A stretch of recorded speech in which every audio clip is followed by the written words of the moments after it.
give you a little bit of a window into how Tesla uses data and how that's evolved since we started the company, because it has changed quite a lot.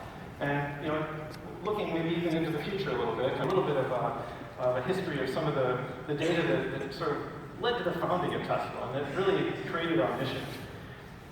So, for us, the mission of Tesla was intimately linked with trying to solve a really important problem in the world. And one of the things that we feel is the most intractable problem today is pollution, and particularly pollution related to the burning of fossil fuels. Fossil fuels for the energy and transportation industry have brought tons of prosperity to the whole world. They've lifted people out of poverty, they've helped industrialize the world, but they've also created a really huge burden of pollution, both locally, in cities, especially in developing worlds, but also globally, from the carbon dioxide that they're putting into the atmosphere. It's growing in concentration all around the entire world. And this is a really difficult problem to solve. And it's something that will be with us literally for decades, probably centuries to come.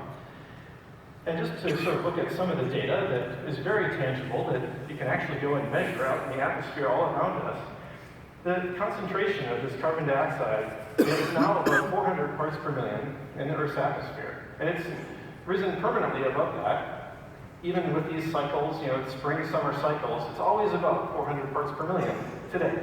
And that's something that no other humans ever experienced on the history of the planet Earth. To the best of our understanding, it was over 1 million years ago before anything like this was ever seen before. And part of why this is also interesting is that when you zoom out a little bit and look at just the last maybe 150 to 200 years, it's extremely clear that this is a result of the Industrial Revolution. It's an unintended consequence. People didn't mean for this to happen, but today we have to figure out how to solve it. And CO2 in and of itself isn't really that bad, but it's the effect that has on other parts of the climate ecosystem, in particular temperatures and global average temperatures. And there's a lot of different ways that people have tried to present this, and there's one that I found that I think is particularly compelling. And it's an important topic, I feel, especially inside of Tesla, and I'm sure in many other companies, we're drowning in data. There's so many numbers, there's so much information, but trying to digest that and make it understandable, and make it such that you can actually draw qualitative and actionable conclusions from it is quite hard. So I really like this simple graph that in about 16 seconds, shows you the evolution of global average temperatures all the way from 1850 up to 2016. And you can kind of see it spiraling every single, little new angular piece there is a different month, and you can sort of see what happens as you get into the most recent decades and all the way up to today. There's definitely, very obviously, when you look at this, a strong trend. So I think this is a powerful visualization way to look at this. And you can look at it in a normal graph like this, and you can also maybe draw some of the same conclusions. But I think finding creative ways and clever ways, even inside of companies, to visualize data is something we've spent a lot of time on. It ends up making a big difference of whether you can actually draw a valuable conclusion from a data set, or just have a large group of numbers that you don't know quite what to do with. So it was with this backdrop of climate change, CO2 concentration, that we really formulated our mission and started the company. And it was to accelerate the world's transition overall to sustainable energy. And we didn't initially focus only on transportation when we thought about this. We were looking at a broader mission. How can we make the world shift away from fossil fuels towards sustainable energy happen faster? How can we make that future come even closer in? And we did actually initially start with vehicles, because this was something that has historically been a very difficult problem to solve. How do you make vehicles sustainable? Almost everything that moves on the planet today is powered by petroleum, fossil fuel. But almost all the companies that have come before us have failed. All the big car companies that have tried to build electric cars or alternative fuel cars, it also failed. So it was a pretty crazy thing to try and start a car company in Silicon Valley to build electric vehicles, which were pretty much widely seen as being dead and a failed kind of experiment in technology. And I think it was, ironically, some studies and surveys that people did in the 80s and 90s that maybe led astray the first batch of electric cars. Because this graph, and this set of information was widely publicized. And this is the number of the percentage of people and what their average daily driving distance is. So there's a couple ways you could read this, and maybe some simple conclusions. 50% of people drive less than 25 miles per day. That kind of makes sense with your normal experience. And you could also say that something like 80% of people drive less than 50 miles per day. So a lot of companies looked at this and they said, oh, this is great. We only need to build an electric car that maybe has 50 or, hey, maybe we'll go to 75 and we'll really nail it if we have 75 miles of range. But there was a big mistake in this data that people don't want a product that doesn't work, 20% of the time or even 10% of the time. And ultimately this led to a group of electric cars that were generally not that exciting and didn't succeed in the marketplace. They were glorified golf carts in a lot of cases. They had short range, low power, and people over-focused on efficiency. But they didn't really think about what does the customer actually want and make a product that is desirable and sexy and fun and sort of pulls itself into the market. So when Tesla started out, we thought, hard about it. We don't want to go into this space in the same way. This is not the path to success here. So we took a pretty radically different approach and created a product that people didn't really think, in some cases, people were actually angry at us. We had environmentalists that were sort of frustrated, saying, well, why are you, screwing up this electric car? Now you've made it high performance, and this isn't what this is about. But we really focused on what the customers would adopt and where we could compete in the market and have a product that people would naturally love and be excited about. And this was key, all the way to the present day and how we built the brand and how we built our customer following. Making products that customers love and just complete focus on their happiness. Even if inside the company the optimization might seem a little strange, or we might have to sacrifice a little bit to focus on what the customer would love the most. And the Roadster, although it was a small volume car, we didn't build that many, but it launched our brand in a way that even we were shocked at. Articles were written about this car left and right. We never had a budget for marketing, and we never spent $1 on marketing throughout the history of the company, which is kind of a crazy concept, but we worked very, very hard to position the products in a way that made them exciting and made them stories that people wanted to tell their friends about and wanted to talk about. So this positioning of the cars at the premium end with performance and with very long range was a very different concept. And with the Roadster, the way we did that was to use a completely new battery technology. We focused on lithium-ion battery technology, which was brand new at the time, and many people didn't even think it would work, but we could make a product that had over 200 miles of range. And this was more than double what almost all the other previous electric cars had been able to do. So suddenly it was usable. Suddenly customers used this as their daily driver, even though it was a pretty small and maybe an impractical car, but we had a small number of customers that were passionately using this every single day. And as we started to learn from those customers, we also were able for the first time to build a set of information about how that car was working and how they were actually using it in the field. And it was quite a bit different than many people expected. We were able to collect millions of miles of driving data, which today doesn't seem like very much, but back then, this was only about 8 years ago, 8 to 9 years ago, it was unheard of. Nobody had a data set like this. So this, in that time frame, was the equivalent of really big data for electric vehicles. And we were able to use this and mine this data to figure out how we could make the product better and how we could make a next generation of the product. And we found out all kinds of sort of nerdy things from this that these weren't really very customer facing, but we could figure out how far people drove between charges, which is a bit of a different metric than how far they drove on a single day. Because people didn't necessarily want to have to plug in their car every single day. That's kind of inconvenient. Maybe they did it every 2 or 3 days. We could figure out what times they charged, how long they wanted to leave the car plugged in for. We also learned a lot about how to manage the systems, the batteries inside the car and the electric motors.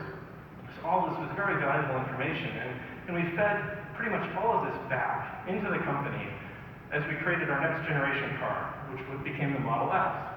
So most people probably know Tesla today for the Model S and the Model X that you see on the roads around us today in most parts of the world. But those really were built on a foundation of information from the first roadsters.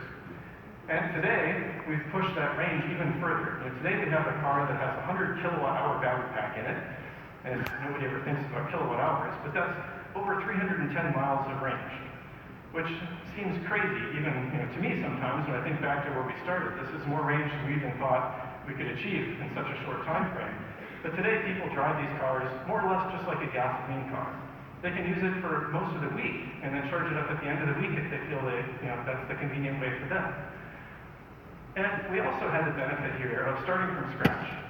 We'd never built a car before from scratch. The Roadster was a very low volume car, and we had a lot of pieces that we started with, but for the Model S, we started with a clean sheet of paper. So it was very valuable to not have the mental blocks and the stereotypes and the preconceived rules and things like this that many other car companies had. We could come into it maybe a bit naively, but we could come into this and focus on exactly what we thought a car should be in this day and age, and apply technology and apply different methods for interacting with the customer. And there were certainly a lot of those done in the propulsion, but one of the key things that maybe we didn't even expect was going to be such a big innovation was the way that customers interact with the cars. And early on, we decided to kind of throw away the status quo here. Most cars were full of buttons and knobs, and everything is molded in plastic, and you can't change it. You build it once, you ship the car, and you're really never going to change where your volume knob is on the radio. That's it, it's done for the life of the car. But we decided to take a totally different approach. And looking at the trends in almost every consumer electronic device, everything was moving toward touch interface, software configured information displays. And we said, well, why can't we just do that in the car? Why do we need to have buttons everywhere? And we took this kind of radical leap and put all the functionality into basically a glass panel display, into a touch interface. And this ended up being a huge selling point for the car. People really liked this. It was kind of a risky move at the time because we weren't totally sure people would like it, but it felt right and it felt like where technology was headed. And it had a secondary secret benefit to us in that once we made the car this software intensive, once all the information and controls were done in software, we could update it. And from the beginning of the Model S development, this is something we took advantage of, and it felt kind of normal to us being in Silicon Valley and being that every other electronic device that people carry around can be software updated, usually wirelessly. So we started doing that with our cars. And we started with some subsystems, small parts of the car, but over time, gradually, we evolved that to the point where over the air, we can now update every part of the car's behavior. And on roughly a quarterly basis, we send out a major update to our entire customer fleet, including slight new features, new functionality, things that might have been, annoying, where we got customer feedback, where we'll tweak something, and then, they'll wake up the next morning and an annoying feature may have been removed or fixed. So this has become a really powerful tool, and never before in the automotive industry did someone have something like this. And it's two-directional. So in addition to being able to push new software updates, we're also able to see at a very granular level, en masse, how people are actually using the product. And maybe see if they're confused by things, or if they're not using it in the way that we intended it. If we put a feature in and nobody can find that feature, or if they never push the right button sequence that we expected they would, well, that's kind of a failure on our part. So we need to rethink that interface and rethink how we're presenting the feature or communicating it. So this has become an incredibly powerful tool for us, and something that I'm convinced is the future for the whole automotive industry. There's so many benefits in terms of just customer happiness.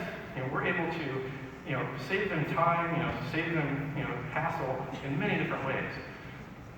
And overall, these features and also the raw performance of the car, the range, has propelled the Model S to be one of the most successful, I think maybe the most successful new car in perhaps 10 years.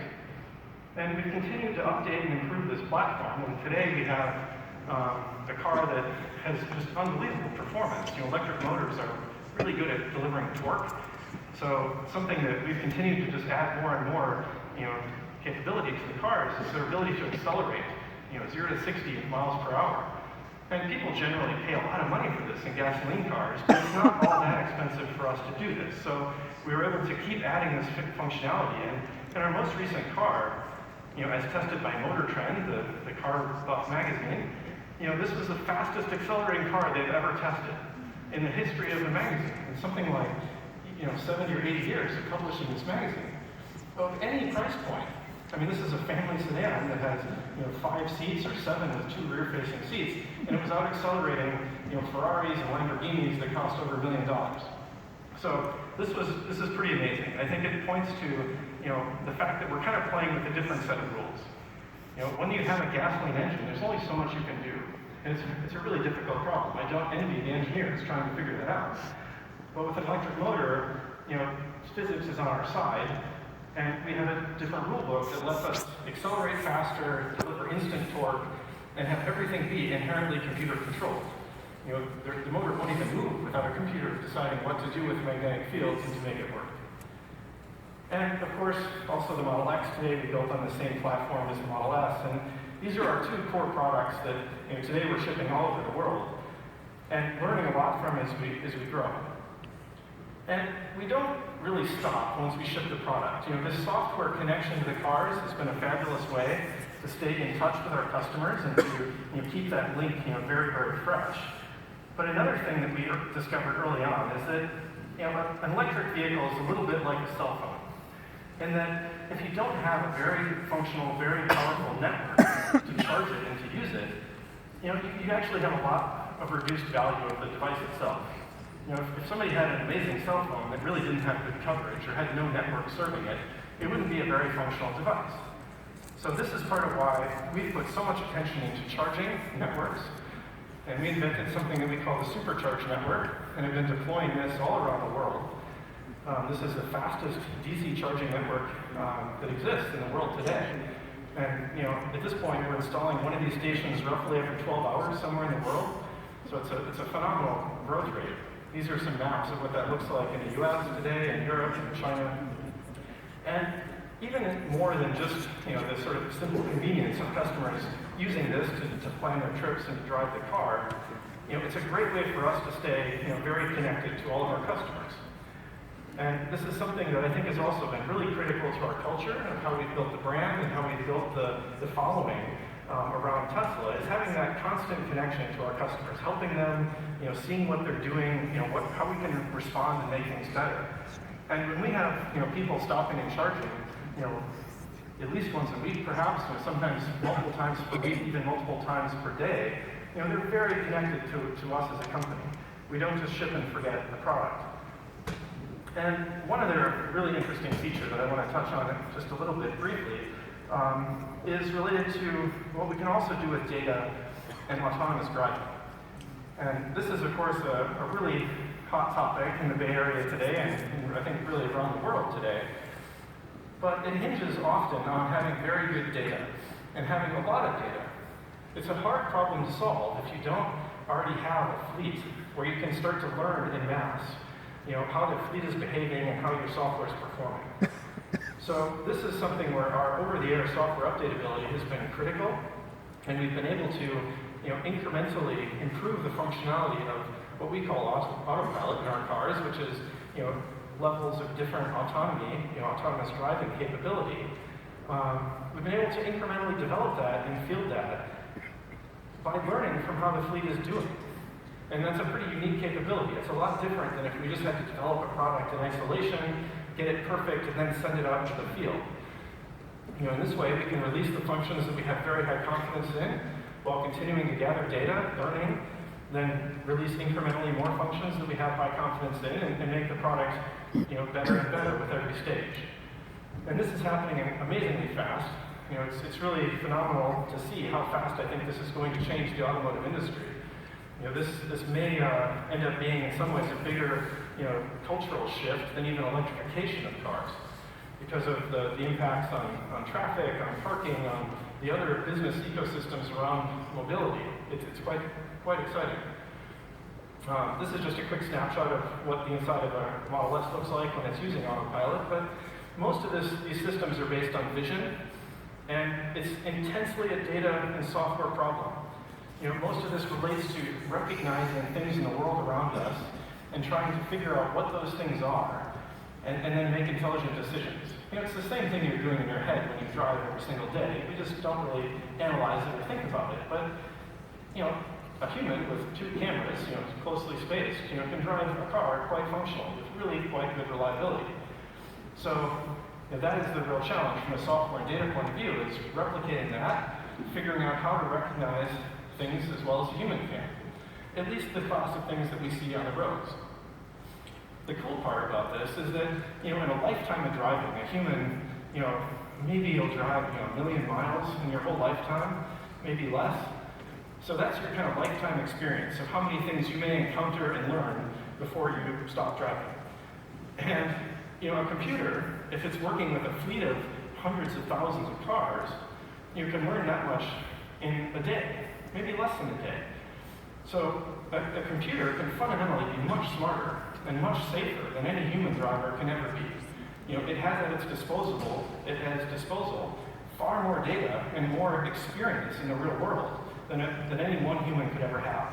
And by aggregating and networking that together, it's how we can achieve results that ultimately will be a lot safer than human drivers.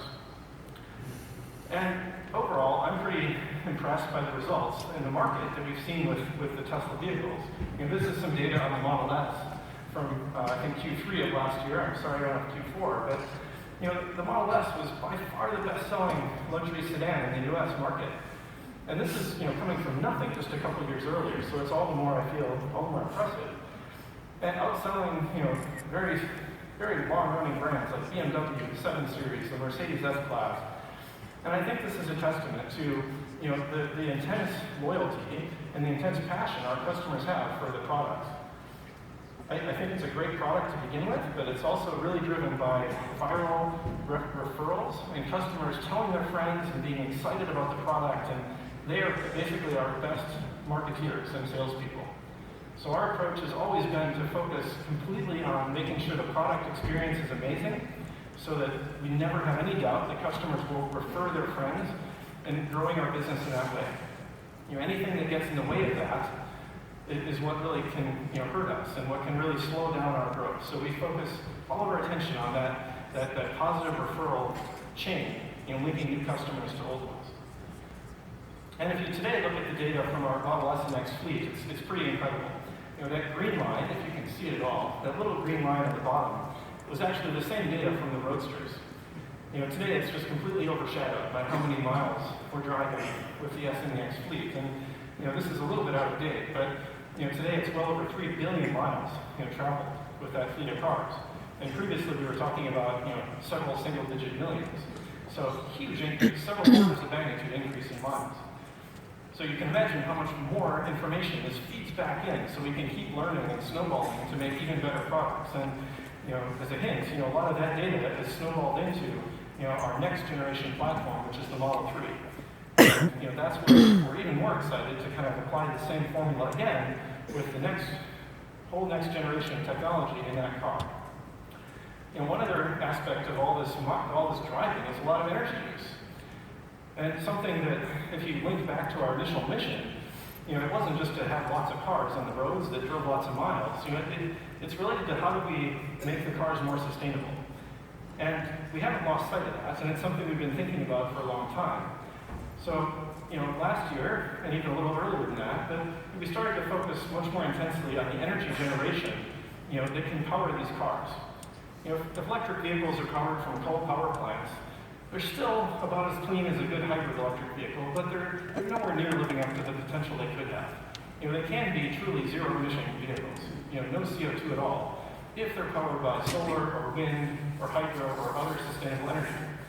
So last year, many people probably know, but Tesla acquired a solar company called SolarCity. It's the U.S., the largest residential installer in the U.S. of solar energy systems, and today we've integrated them into the Tesla sort of framework, and this is essentially getting at the core mission of how do we offset the energy use of the vehicles we're already creating. And a lot of our customers, are demanding this. They really want that energy, that clean energy, So it's a really exciting overlap in the customer bases where we can directly approach SolarCity customers and existing solar customers with interests in electric vehicles and vice versa. Tesla customers that might want solar that couldn't get it before. And another missing middle piece to this is how do you store that energy? So another product that we're introducing into this whole ecosystem is something we call the Powerwall, which is a residential battery pack that actually stores the energy so people can link up their solar power directly with when they're consuming energy, or they can use their solar directly to charge their electric car, instead of just feeding it back to the utility and then using energy from the utility some other time. And these Powerwalls also give people backup energy. So increasingly, we can have a whole energy solution for someone's house. Even if the grid goes down, they can still have energy to charge their car, to make their coffee, to run their computer, do whatever. And a final piece that we felt was very important was solving the aesthetics of solar energy. A lot of people, especially in the high end of the market, object to having these sort of industrial-looking solar panels, on the roof of their house. And it's understandable in a lot of cases with different residential roofs, these don't look that great. So we put quite a lot of time and engineering work into thinking of how do we integrate this and make a very beautiful product that would actually add value to people's houses. Just like remodeling their yard, or changing out some of the surfaces in their kitchen, or doing a new bathroom. These things, you invest, you add money to your house, and you hope that you increase the value. That's what our goal was for beautiful solar. And the solar roof is what we unveiled last year to do just this. We've invented several different types of roofing tiles that basically get at how do you make the aesthetics amazing? How do you get to a customer and have them love the roof and love their solar energy system as much as they love their car? That's been our goal. It's a challenging goal because people don't think about the roof that much, but